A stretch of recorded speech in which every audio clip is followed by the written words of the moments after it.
Bem-vindos às Palavras Cruzadas. É um prazer estar convosco, é um prazer partilhar da Palavra de Deus. E esta semana estudamos uma lição magnífica, partilhando a história de Jesus. Olá, Sandra, como é que tu estás? Olá, Jorge, como estás? Tudo bem? Tudo bem. E vamos começar exatamente com esta maravilhosa lição e com um texto bíblico que encontramos em 1 João capítulo 5, versículo 13. Diz assim: estas coisas vos escrevi, para que saibais que tendes a vida eterna e para que creiais em nome do Filho de Deus. A lição fala-nos de uma vida transformada. E uma vida transformada é, sem dúvida, o maior argumento do poder do Evangelho. Este é o maior testemunho que podemos trazer ao mundo. Neste trimestre temos estado a falar sobre o testemunhar, partilhar a nossa relação com Deus, de forma a que os outros também possam ansiar por ter essa mesma relação. E a lição volta-nos a dizer que nós podemos pregar muito bem as doutrinas, podemos ensinar tudo muito certinho, mas as pessoas podem não partilhar das mesmas ideias do que nós, podem não aceitar a mesma, como diz aqui a lição, podem não aceitar a mesma ideia ou a mesma explicação, mas quando nós falamos sobre aquilo que Deus fez em nós, a forma como a nossa vida mudou, como fomos transformados, como fomos tocados, não há hipótese de refutar. Ninguém pode dizer, não, isso não deve ser bem assim. Não, não é verdade. A verdade é que quando nós apresentamos aquilo que a nossa vida é, fruto desta ligação com Deus, as pessoas tendem a acreditar muito mais rapidamente no poder de Deus e no seu poder transformador. Então coloca-se a primeira questão: o que é realmente testemunhar?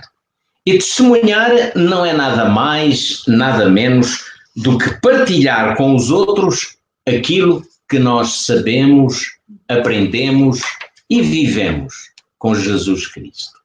Isso é testemunhar. Quando o nosso coração está cheio da graça maravilhosa de Jesus, então nós sentiremos a necessidade de falar aos outros, de falar da alegria que sentimos por ter conhecido Jesus e dizer aos outros aquilo que Jesus já fez na nossa vida.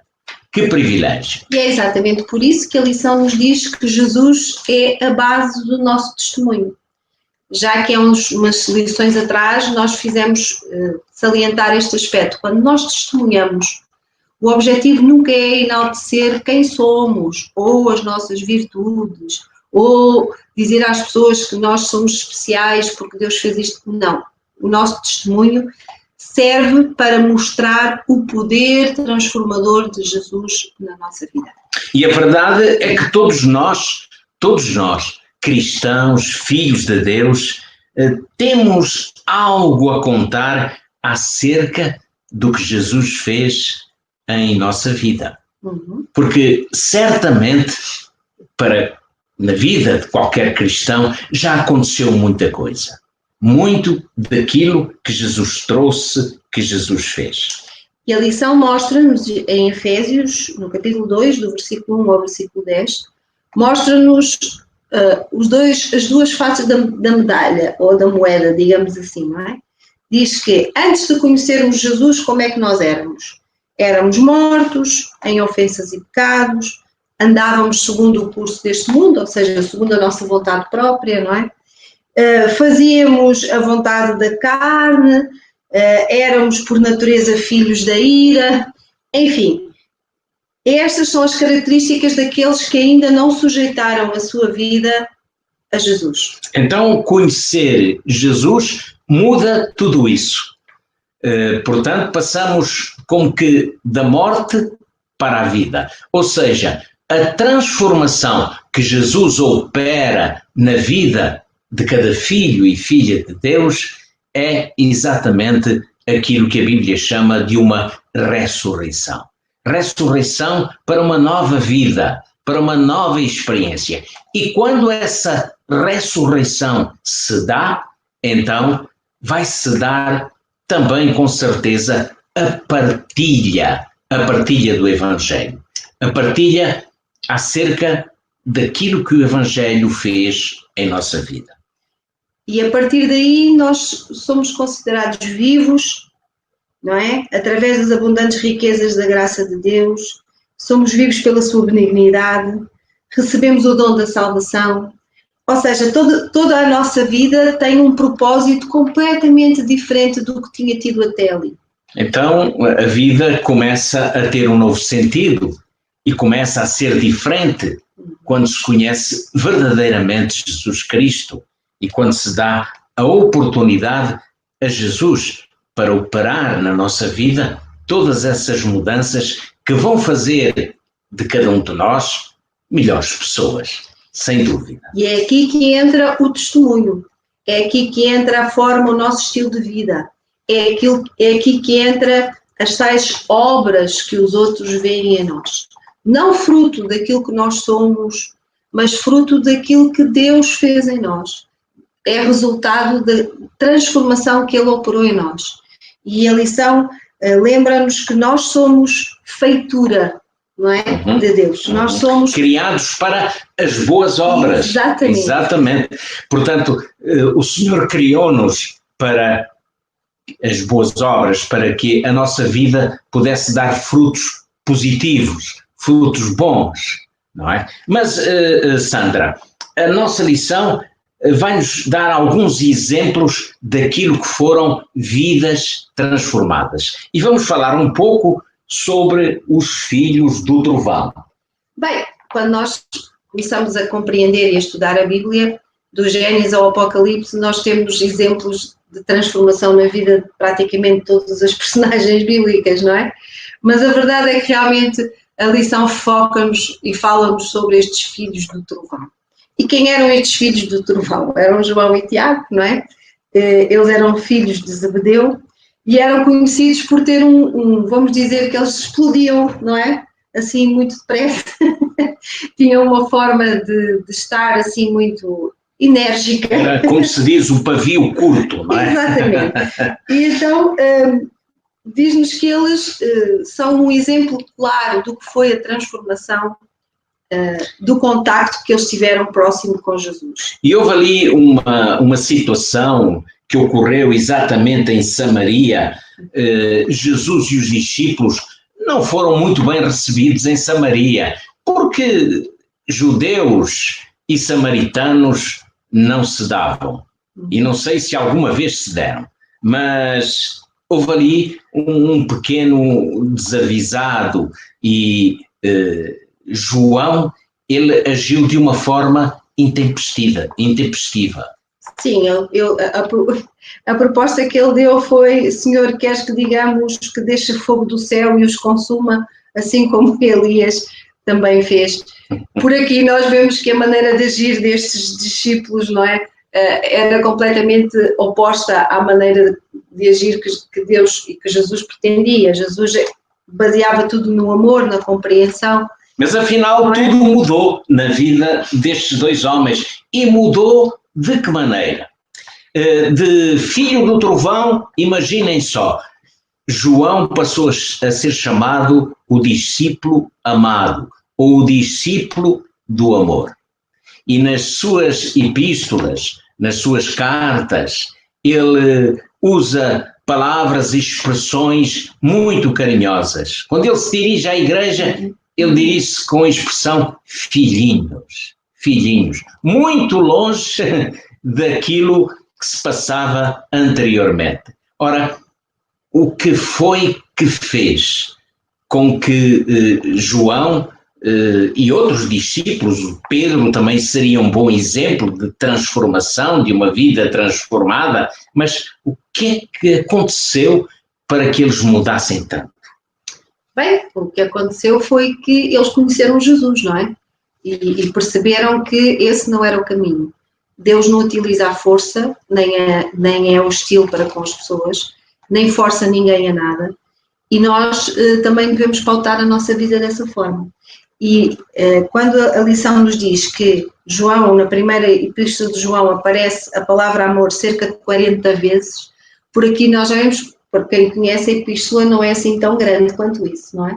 E 40 vezes... E nas suas variadas formas aparece mais, aparece 50 vezes. 50 vezes, Portanto, o que é formidável. Vemos realmente como aquele coração foi efetivamente tocado e ele tornou-se um ser humano benevolente, compassivo e que transmitia aos outros amor, carinho. E esta transformação só teve uma razão. E como dizia a lição anterior, a base era Jesus. Foi a interação com Jesus. Exatamente. Realmente nenhuma vida pode ser transformada se não for pelo poder do Senhor Jesus. Há aqui uma citação no nosso texto que eu gostaria de deixar com todos os amigos que nos estão a ver e a ouvir.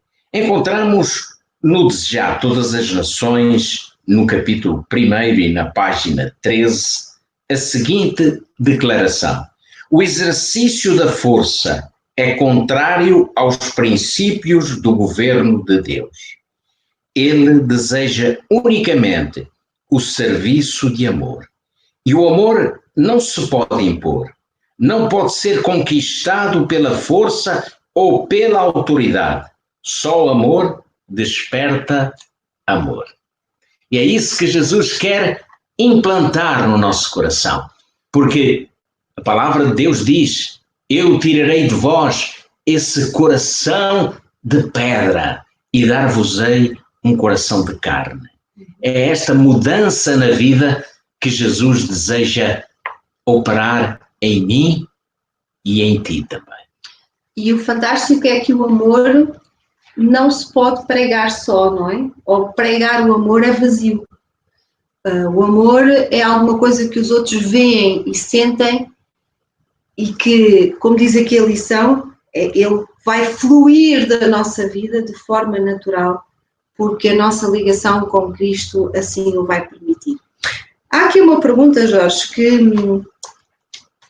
está no finalzinho da lição e que quando nós conversávamos, ainda antes de começarmos a conversar junto com os nossos amigos, dizíamos que não existe resposta, ou pelo menos tendemos a ficar um bocadinho mais calados quando nos perguntam isto, não é? Que é: quão bem reflete o amor de Cristo para os outros? Esta pergunta é muito importante nas nossas vidas. Isso obriga-nos a pensar nas implicações que isso tem. Essa é uma pergunta fundamental, mas cada um de nós terá que responder para si, perante Deus. Sabes que esta pergunta a aparecer no final de uma lição em que tivemos a ver realmente a grande transformação que estes discípulos, e depois mais tarde também Paulo, e enfim todos os outros, puderam viver e puderam demonstrar, deverá fazer-nos pensar muito seriamente qual é o meu testemunho, qual é a minha forma de viver. Realmente sou eu tenho uma senhora que diz muitas vezes uma expressão que eu acho muito engraçada, porque diz assim: quando alguma coisa que nós fazemos é contrário àquilo que nós normalmente pregamos, ela tem tendência de dizer: bem prega Frei Tomás, faz o que eu digo e não o que ele faz, não é? E realmente o poder transformador de Cristo não pode ser demonstrado em palavras. Ele é demonstrado na mudança do nosso caráter e da nossa vida. Jorge, antes de passarmos ao restante da lição, vamos fazer uma breve pausa e vamos ter um momento especial.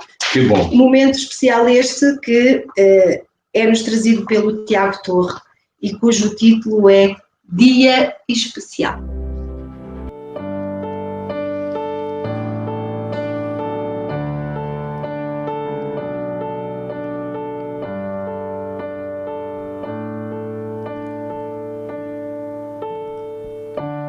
Hoje é um dia especial, escolheste entregar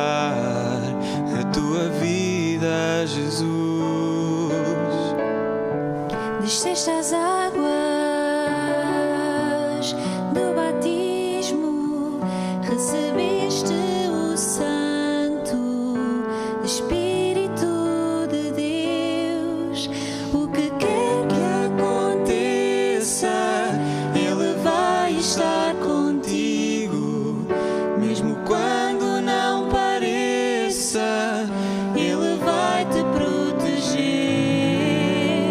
nos altos e nos baixos, em bons ou maus momentos, se olhares com atenção, Ele está sempre ao teu lado. Tomaste a tua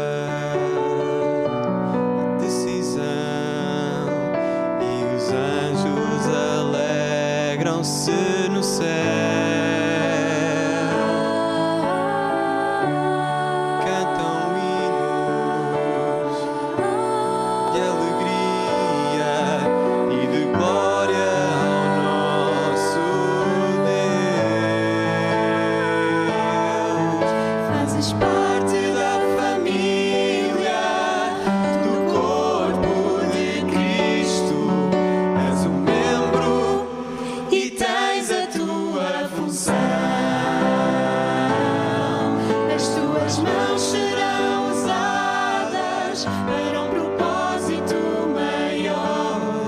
Jesus agora vive em ti, Recebeste nova vida.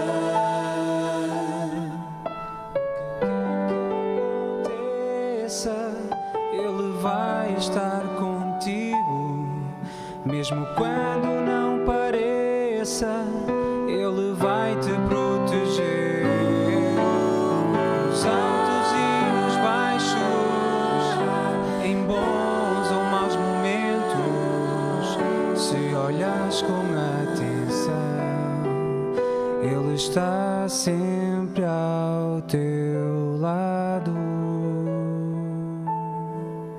Ele está sempre ao teu lado.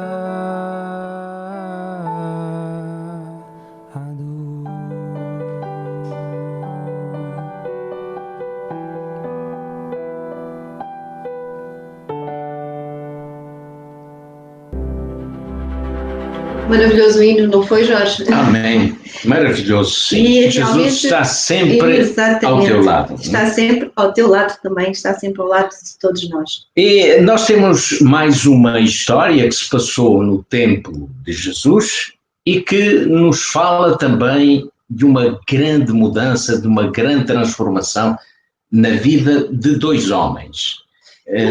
Deixa-me só interromper-te. Não achaste interessante a pergunta que aparece aqui? Quem foram os primeiros missionários que Jesus alguma vez É verdade. alguma vez enviou? E depois a resposta da lição fez-me ficar assim um bocadinho parada, porque diz: os primeiros missionários que Jesus enviou tinham sido loucos, endemoniados, que em poucas horas antes tinham aterrorizado a região e instalado medo no coração dos aldeões que viviam perto. Portanto, estes foram os primeiros missionários. Ninguém diria que se pudesse fazer alguma coisa por estes homens que viviam, segundo diz a Escritura, nos sepulcros. Por vezes eram acorrentados e eles quebravam as correntes pela força demoníaca que possuíam. E realmente houve uma mudança tremenda. É interessante também o relato que encontramos em Mateus 8, 28 a 34, quando esses endemoniados, aliás, antes em Marcos 5, 18, 20, e já lá vamos a Mateus 8, 28 e 34, quando um dos endemoniados apareceu diante de Jesus, ele disse: Jesus, Filho de Deus. Sentiu-se perturbado. Que tenho eu contigo? Porque me atormentas? Era isso que o endemoniado dizia.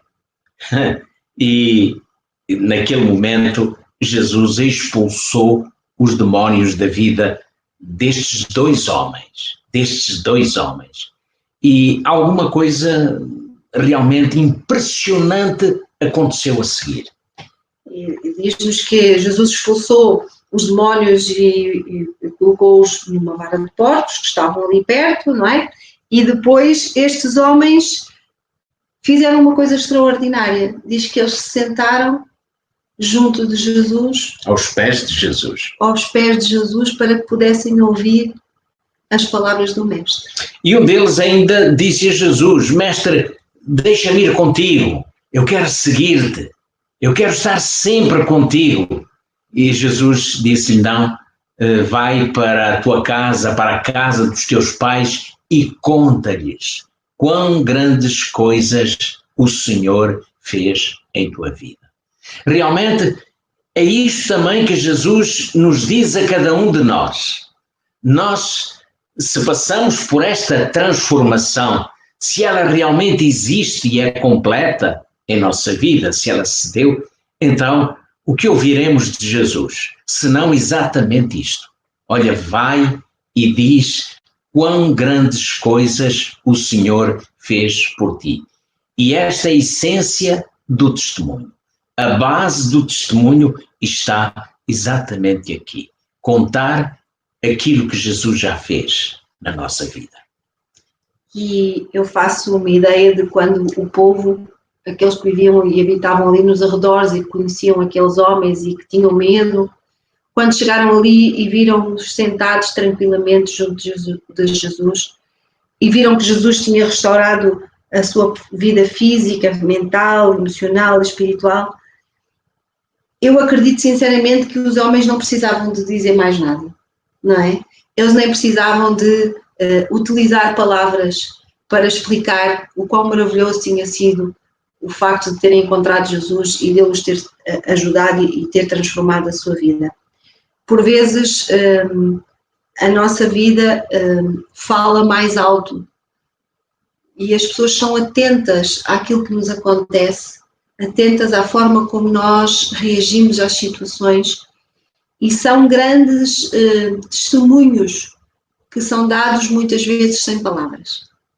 E por isso a lição diz-nos que o poder do testemunho pessoal é isto mesmo, é viver esta amizade, este companheirismo com Cristo, e tudo aquilo que nós fazemos, tudo aquilo que nós dizemos, tudo aquilo que somos, nós podemos, se estiver sujeito à vontade de Deus, nós podemos efetivamente contar a história de Jesus. Quem é este Jesus? Assim é. E ainda em relação a estes endemoniados que foram transformados pelo poder de Jesus, o livro de Já Todas as Nações, na página 35, aliás, no capítulo 35 e na página 280 e 281, diz-nos a respeito deles. Podiam dizer o que sabiam, o que eles próprios tinham visto, ouvido e experimentado do poder de Cristo. É o que todo aquele cujo coração foi tocado pela graça de Deus pode fazer. Portanto, não temos muito mais a fazer se queremos testemunhar. Não precisamos sequer de conhecer todas as profecias da Bíblia. Não precisamos sequer de ser muito conhecedores da teologia, até termos estudado numa faculdade de teologia ou numa universidade. Nada disso é necessário. É necessário apenas dizer o que Jesus já fez em nossa vida, ou o que Jesus ainda hoje e agora continua fazendo na nossa vida. É isso o que o mundo precisa de ouvir. Mas a lição faz-nos aqui uma chamada de atenção, não é? É que ela fala-nos sobre este aspecto de que se nós efetivamente não temos a certeza pessoal da salvação em Jesus, então não é possível partilhá-la. É o mesmo que dizer, se nós não estamos cheios desta certeza e se não estamos seguros e confiamos plenamente nisto, nós não temos capacidade de partilhar, porque não podemos dar aquilo que não temos. Por isso é que João dizia: quem tem o Filho tem a vida eterna. Há uma lei da vida que ninguém pode dar nada a ninguém se não tiver recebido antes. Em termos da vida espiritual, nós não podemos dar nada se não tivermos recebido de Jesus. E aquilo que Jesus nos dá é exatamente essa, a transformação que Ele pode operar na nossa vida. O Senhor concede-nos a vida eterna, mas não como um facto absolutamente consumado. Isso vai depender muito de nós. Vai depender da possibilidade de irmos a Cristo, da necessidade de irmos a Cristo, de deixarmos que Cristo faça realmente aquilo que é necessário fazer em nossa vida. Porque nada disto acontece por acaso. Tudo isto acontece pela união de duas vontades, a nossa e a vontade de Deus. E a vontade de Deus é a nossa salvação. A vontade de Deus é a nossa salvação, mas a escolha é nossa. Aí está. E é uma escolha diária. Todos os dias nós temos que decidir, nós temos que escolher. Não podemos acreditar de que tomámos uma decisão há 5, 7, 10 anos atrás, ou há um mês ou 2, e pronto, isso foi suficiente. Não, isso não é verdade. É como alguém dizia, olha, quando eu olho para mim mesmo, não vejo como é que me possa salvar. Mas quando olho para Jesus, eu não sei como é que me posso perder. Se nós aceitamos verdadeiramente Jesus pela fé, então temos que ter este relacionamento diário, esta certeza diária, temos que ter esta escolha diária, porque se nós nos afastamos apenas alguns milímetros, é uma brecha que nós abrimos para que Satanás realmente nos ocupe, nos encha, nos distraia e de repente a nossa relação com Cristo torna-se uma relação supérflua e o nosso testemunho deixa de ser interessante, deixa de ser fidedigno. E a lição diz-nos claramente isto: se aceitamos Jesus pela fé e Ele vive no nosso coração através do Espírito Santo, o dom da vida eterna é nosso. Mas isto é uma escolha diária, não é uma escolha que se faz apenas no momento da nossa vida, quando estamos a fazer os estudos bíblicos, ou quando nos batizamos, ou, enfim, não. A vida do cristão é uma vida de relacionamento diário com Cristo. Mas há duas certezas que nós podemos ter. E nestes dois textos bíblicos que eu irei citar, nós encontramos essas duas certezas. A primeira diz-nos isto, em Romanos capítulo 5. Sendo, pois, justificados pela fé, temos paz com Deus por nosso Senhor Jesus Cristo. E depois em Romanos capítulo 8, versículo 1, diz, portanto, agora nenhuma condenação há para os que estão em Cristo Jesus. E realmente estas duas frases encerram estas duas grandes certezas. A primeira certeza de que somos justificados por Cristo. E quando somos justificados, nós temos paz em nosso coração. Nós somos reconciliados com Deus. E é esta mensagem de reconciliação e de fé que nós precisamos urgentemente de levar àqueles que nos rodeiam. Mas em todas as relações, em todos os relacionamentos, há sempre alguma coisa que nós temos que ceder, não é? Há alguma coisa que nós temos que, por vezes, deixar, alguma coisa que temos que afastar das nossas vidas. Isto acontece nas amizades, no casamento, enfim, acontece. Há sempre uma cedência, há sempre alguma coisa que nós deixamos porque é inevitável, não é? Uhum. É a influência da outra pessoa em nós, a nossa influência nela. E a lição também nos fala um pouco sobre isso. E a lição diz-nos que há coisas que Jesus nos pede que lhe submetamos. A primeira de todas é deixar de pensar que nós queremos isto, nós queremos aquilo. É sujeitar realmente a nossa vontade, o nosso eu, a Cristo. E eu disse que era a primeira, mas esta se calhar soma todas as outras, não é? Uhum. Mas aqui há uma questão. A vida cristã não é difícil e não é fácil.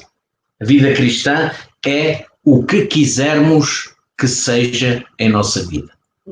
É isso, ela vai depender exatamente de nós, porque Deus já fez tudo, Jesus já fez tudo, e Ele, a única coisa que deseja é que realmente nos entreguemos a Ele completamente, possamos viver por Ele e para Ele, é isso. Paulo viveu essa experiência de uma forma intensa, e a certa altura da sua vida ele podia dizer: já estou crucificado com Cristo, não vivo mais eu, mas Cristo vive em mim. E a vida que agora vivo na carne, vivo-a na fé do Filho de Deus, o qual me amou e se entregou a si mesmo por mim.